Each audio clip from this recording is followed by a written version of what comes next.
So let's clear up the common misconception that slavery is allowed in Islam. The term in the Quran is milk ul yamin. This translates to your right hand possessions. Now think of the right hand. It means a thing of honor, treated like family members. Now let's establish what is slavery. Enforcing work on someone, no compensation or benefit for them, no freedom to escape, and considered property. Milkul Yamin are captives of war taken from the opposition army.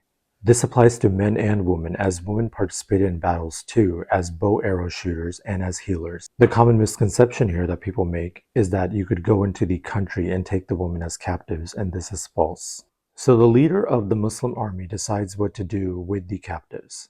1. Ransom them for money and send them back to the enemy. 2. Captives of war swap.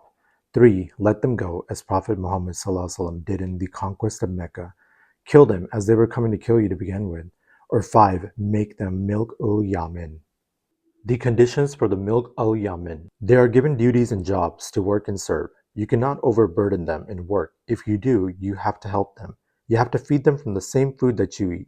You have to clothe them from the same clothing you wear. And you cannot hit them. If you do, they are free to go. So how is this even remotely similar to the transatlantic slavery system that most people think of when they think of slavery, where people were overworked and beaten against their will? Under this slavery system, if the father was a slave, then the child would also be born a slave. Milk el Yamin are not inherited.